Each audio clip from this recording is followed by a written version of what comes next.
बाबा नेहरू ने अच्छा काम किया था। पाकिस्तान जब भी जाता था ये कहता था हमें आर्मामेंट दें, हमें ये दें, ये वो कहते थे जी हमें यूनिवर्सिटियां बना के दें। Nehru was a great leader of this subcontinent. May be you can televise it और not, but this is a fact. Viewers, आज हम पाकिस्तानी पब्लिक से बहुत ही इम्पॉर्टेंट टॉपिक पे डिस्कशन करने जा रहे हैं और हमारा आज का टॉपिक ये है एलोन मस्क, जिनकी टेस्ला कंपनी है, जो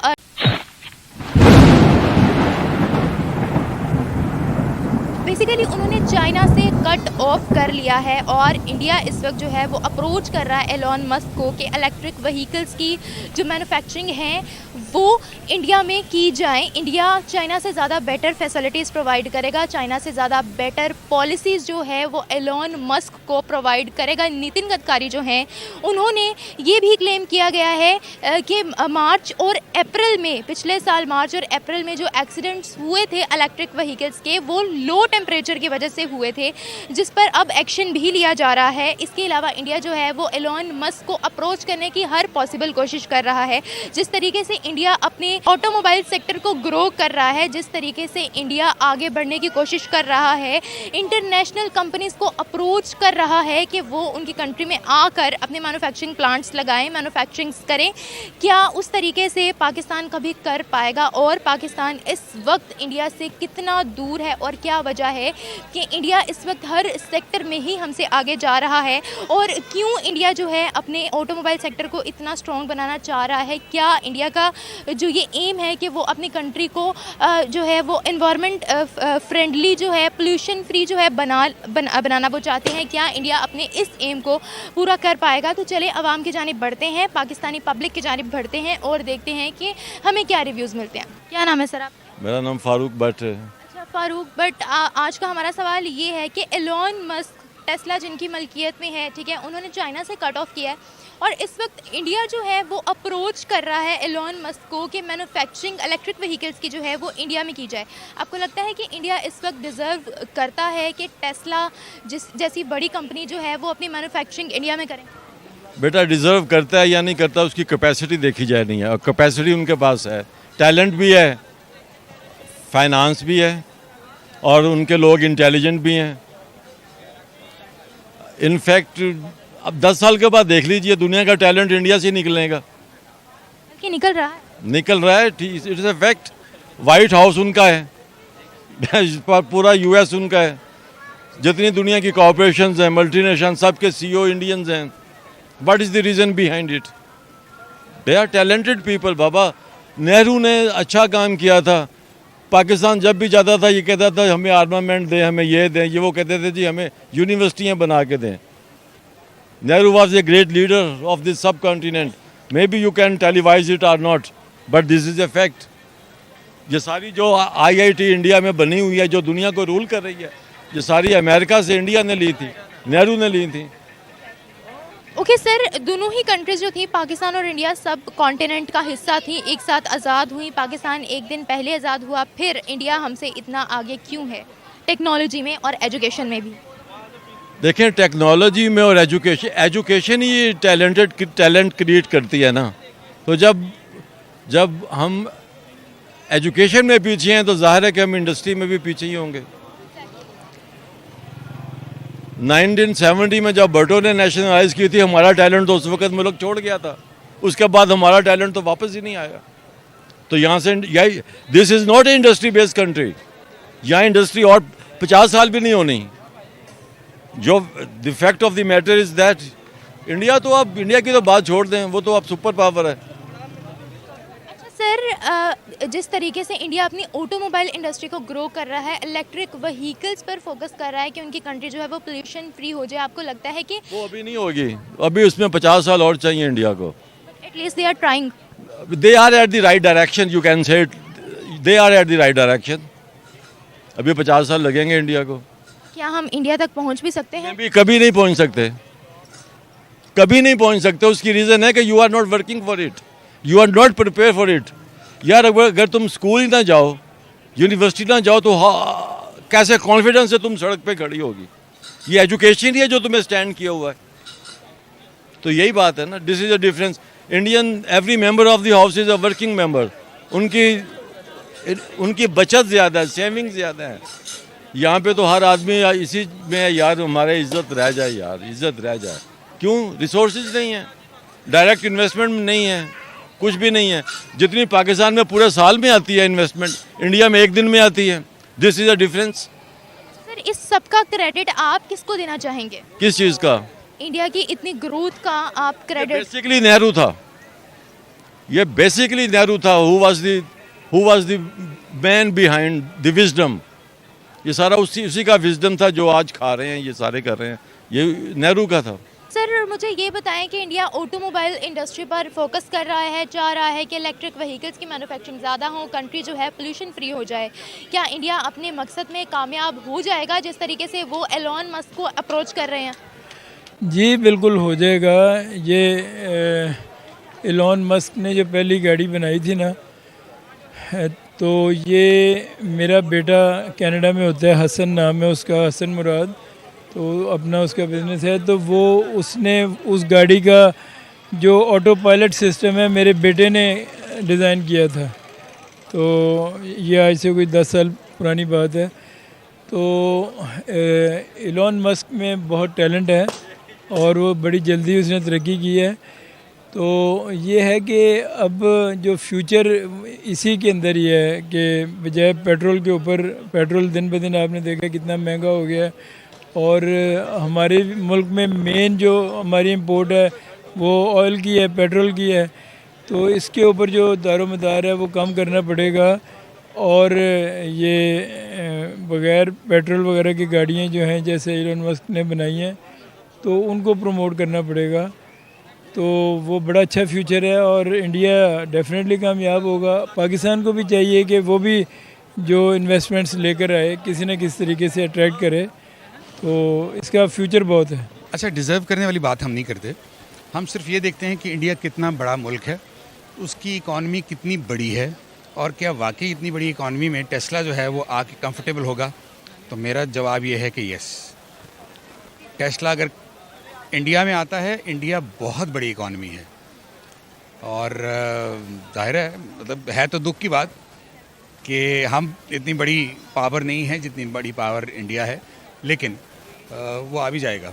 इसलिए कि जब उसको इतनी बड़ी मार्केट मिलेगी और इतने ज़्यादा उसको फैसिलिटेशन मिलेगी तो डेफिनेटली आ जाएगा।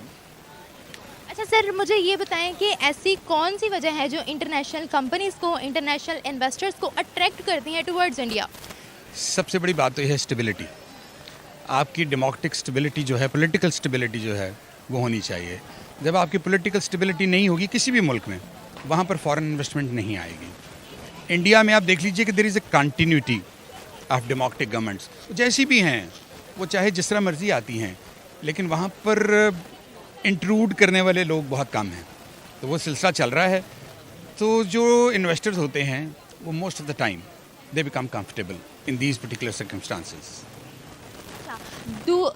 पाकिस्तान और इंडिया दोनों कंट्रीज़ जो हैं सब कॉन्टिनेंट का हिस्सा थी, एक साथ ही दोनों कंट्रीज़ जो हैं वो आज़ाद हुई। फिर कौन सी ऐसी रीजंस हैं कि इंडिया हर सेक्टर में ही हमसे आगे जा रहा है? इंडिया की मैन्युफैक्चरिंग हमसे बेटर है, एक्सपोर्ट्स हमसे बेटर हैं, और हर सेक्टर में ही इंडिया हमसे आगे है, क्या वजह है? ये फोकस की बात होती है, लीडरशिप फोकस की। उनकी जो लीडरशिप है उसका फोकस सबसे ज़्यादा इकॉनमी पर था, और इकॉनमी से रिलेटेड जो सबसे बड़ी चीज़ है वो इंडस्ट्री है। आप ये देखिए कि उन्होंने किसी भी इंडस्ट्री को अपने नाम से वहाँ पर यूनिट्स लगाने की इजाज़त नहीं दी। वो कहते हैं जी ठीक है, आप हमें टेक्नोलॉजी बेचें, हम उस टेक्नोलॉजी के मुताबिक हम इसको बनाएंगे, और वो टेक्नोलॉजी बेचते हैं, वो ख़रीद लेते हैं। और ये एक वजह है सबसे बड़ी कि वो इतनी जल्दी फ्लरिश कर गए। हमारी प्रॉब्लम ये है कि हम every Tom Dick and Harry can come here, start doing their business, और हम बजाय टेक्नोलॉजी ख़रीदने के हम उनको यहाँ पर उनके अपने यूनिट्स लगाने की इजाज़त दे देते हैं। अच्छा सर मुझे ये बताएं कि इंडिया का जो एम है अपनी कंट्री को पोल्यूटेड फ्री बनाने का, इन्वायरमेंट फ्रेंडली बनाने का, जिस तरीके से वो एलॉन मस्क को अप्रोच कर रहे हैं और इलेक्ट्रिक व्हीकल्स, कार इंडस्ट्री पर जो है वो बहुत ज़्यादा फोकस करें, आपको क्या लगता है वो अपने एम में जो है वो अपना एम पूरा कर पाएंगे? I doubt. उसकी सबसे बड़ी वजह यह है, जब तक हम अपने अवाम को अवेयर नहीं करेंगे, जब तक हम उनको एनलाइटन नहीं करेंगे कि यहाँ पर पोल्यूशन के नुकसान क्या हैं, हमारे आने वाली जो जनरेशन्स हैं उन पर कितना बड़ा असर पड़ेगा, तो उस वक्त तक हम ये काम नहीं कर सकते। हमें बच्चों को स्कूल्स में, आप देखिए पूरे सब कॉन्टिनेंट में, चाहे वो इंडिया है, श्रीलंका है, नेपाल है, पाकिस्तान है, बांग्लादेश है, हम बहुत छोटे बच्चों को इन्वायरमेंट के बारे में अवेयरनेस क्रिएट करने की कोशिश ही नहीं करते। जब हम बच्चों को अनेबल करेंगे, उनको बताएंगे, आप यहाँ पर देखिए, आपको यहाँ पर हर जगह फिल्थ नज़र आएगा, गाड़ियाँ वो जितना मर्जी धुआं फेंक रही हों, यहाँ पर कोई ऐसी अथॉरिटी नहीं है जो उनको रोक सके कि ये काम मत करो। तो ये सारी चीज़ें जब तक नहीं होंगी, इंडिया में भी ऐसा ही है। आप इंडिया की अगर वीडियोस देखें या उनके क्लिप्स देखें तो आपको बेतहाशा धुआं निकालती हुई गाड़ी। But at least they are trying to improve. वो हम भी कर रहे हैं। आपने भी इन्वायरमेंट की एक बना ली है, आपने बहुत ज़्यादा इम्प्रूव किया है। इन वे आपने जंगलात लगाए हैं, आपने अरबों के हिसाब से आपने दरख्त लगाए हैं और वाकई लगाए हैं। मतलब मैं तो चूँकि इस्लामाबाद में रहता हूँ, मिलियन ट्री सुनामी। हाँ काइंड ऑफ यस, मैं तो चूँकि इस्लामाबाद में रहता हूँ, मैं देखता हूँ मेरे इर्द गिर्द कितने ज़्यादा ग्रोथ हुई है। सो ये एक तरीका है पोल्यूशन रोकने का। लेकिन दूसरा तरीका जो सस्ता भी है और देरपा भी है, वो है अपने बच्चों को आप एनवायरनमेंट के बारे में तालीम दें, उनको अवेयरनेस दें कि इसका कितना बड़ा एडवांटेज होगा। हमारे मुल्क को फ्लरिश नहीं होने दिया गया, इसमें हमारे एस्टेब्लिशमेंट का भी बहुत हाथ है, क्योंकि मतलब एक ऐसा चूरन बेचा गया कि इंडिया और पाकिस्तान की शो किया गया कि जी जैसे वो इंडिया में खा जाएगा। ऐसी कोई बात नहीं है, हम एटॉमिक पावर हैं, इंडिया हमारा बाल भी बिका नहीं कर सकता। मतलब ये है कि हमें अपने जो मुल्क को आगे ले जाने के लिए जो जो मेजर्स हैं वो लेने चाहिए, और पॉलिटिशियंस जो हैं इनको चाहिए कि करप्शन जो है ना, करप्शन इस पे ज़ीरो टॉलरेंस होनी चाहिए। करप्शन किसी कीमत पे होनी ही नहीं चाहिए। अब इस वक्त आप देखें कि करप्शन हमारी जड़ों में बैठ गई हुई है। एक वक्त होता था कि अगर कोई आदमी रिश्वत लेता था ना, तो वो अपने एरिया में कम से कम किसी को शो नहीं था होने देता, डिस्क्लोज़ नहीं था होने देता, कि किसी तरह किसी को पता ना चल जाए कि मैं रिश्वत लेता हूँ। अब ऐसा ज़माना आ गया है कि लोग दिन दिनाते फिरते हैं, रिश्वत लेने वाला जो है मतलब किसी से डरता नहीं है। लोग बल्कि उसके आगे पीछे होते हैं, किसी का काम फंस जाए, कुछ हो जाए, उसके पास आते हैं। तो मॉरल वैल्यूज़ ही चेंज हो गई हुई हैं। ये है कि हमें मॉरल वैल्यूज़ अपनी बेहतर करनी पड़ेंगी। शरीफ जो लोग हैं, अच्छे लोग हैं, उनकी इज़्ज़त करनी पड़ेगी। टीचर जो हैं, असातिज़ा हैं, उनको एक आला मकाम देना पड़ेगा। मैं अमेरिका भी रहा हूँ, कनाडा भी रहा हूँ, तो अमेरिका में टीचर की ठीक ठाक सैलरी होती है। यहाँ जो टीचर होते हैं वो बेचारे मतलब सैलरी भी बहुत कम, फिर ट्यूशनें पढ़ा के एक वक्त में कितनी ट्यूशनें पढ़ा के फिर जाके उनका गुजारा होता है। तो ये चीज़ें तो खैर हर चीज़ तो ठीक नहीं हो सकती, हमारा सारा सिस्टम ही इस वक्त डैमेज हो चुका है। लेकिन किसी तरह इंडस्ट्रियल रेवोल्यूशन आए, एग्रीकल्चर रेवोल्यूशन आए, इस तरह की चीज़ें अगर आएँ तो मैं समझता हूँ कि मुल्क दोबारा खड़ा हो सकता है अपने पाँव पे। और हमें बाहर जाने की ज़रूरत नहीं है, बाहर के मुल्कों में अपनी लेबर भेजने की ज़रूरत नहीं है। बाहर से लोग हमारे मुल्क में आएंगे। अब ग्वादर अगर डेवलप हो जाता है, सी पैक डेवलप हो जाता है, सी पैक का जो राहदारी है वो इतनी ज़्यादा हो जाएगी कि हमारे जितने IMF के कर्जे वगैरह वो उतर जाएंगे, GDP अच्छा हो जाएगा। जो मौजूदा सूरत हाल है, आपको लगता है कि क्या हम इंडिया से कम्पीट कर सकते हैं किसी भी सेक्टर में? Not in the next 20 years. फिर उसके बाद मैंने आपसे कहा कि जब तक लीडरशिप का फोकस नहीं होगा, बहुत छोटे छोटे मुल्क जब वो एक लीडर उठता है, वो अपना एक फोकस लेकर चलता है। मलेशिया की एग्जांपल हमारे साथ है, हमारे साथ वो आज़ाद हुए। कोरिया की एग्जांपल हमारे साथ है, हमारे साथ वो आज़ाद हुए, लेकिन वो हमसे बहुत आगे निकल गए because they were focused. Even Bangladesh, आपको पता है बांग्लादेश के जो फॉरेन रिजर्व्स हैं, they are 8 times Pakistan foreign reserves. उसकी वजह क्या है? They focused on economy, they focused on education and they focused on the industry. तो ये तीनों चीज़ें उन्होंने अपनी पॉलिसीज ऐसी बनाई जिसकी वजह से फ्लरिश करना शुरू हो गए। सर, आप इस सब सिनेरियो का, इस सब का जो क्रेडिट है वो इंडिया की गवर्नमेंट को देना चाहेंगे? सिर्फ गवर्नमेंट को नहीं, मेरा ख्याल है कि वहाँ पर काफ़ी सारी अथॉरिटीज़ जितनी भी हैं, वो मेरा ख्याल है कि हमारी अथॉरिटीज़ से ज़्यादा बेहतर काम कर रही हैं। वो लोगों में अवेयरनेस क्रिएट करने की कोशिश भी कर रहे हैं, और उसके साथ साथ उनके पास फंडिंग का भी इशू इतना ज़्यादा नहीं है। हमारे यहाँ पर फंडिंग का इशू भी है। आप देखिए एजुकेशन पे कट लग गए, बेतहाशा कट लग गए, हेल्थ पे आप सोच नहीं सकती कि हेल्थ का हमारा और एजुकेशन का जो बजट है बस दे आर पीनट्स, बिल्कुल है ही नहीं है। तो ये भी एक मसला है। इंडियन गवर्नमेंट के पास वसाइल हैं, हमारे पास अभी वसाइल की कमी है। उन वसाइल की कमी को अवेयरनेस से पूरा किया जा सकता है। अगर हम अपने लोगों को अच्छा अवेयर करें, अपने बच्चों की बाकायदा तरबियत करें इस सिलसिले में, तो we can become a better nation. जी तो व्यूवर्स, ये थी हमारी आज की वीडियो। होप्स हो कि आपको हमारी वीडियो अच्छी लगी होगी, वीडियो का टॉपिक पसंद आया होगा और लोगों के रिव्यू समझ आए होंगे। अगर आपको हमारी वीडियो पसंद आई हो तो हमें कमेंट बॉक्स में लाजमी मेंशन कीजिएगा। इसी के साथ मुझे दीजिए इजाज़त, मैं मिलूंगी आपसे एक नए वीडियो एक नए टॉपिक के साथ।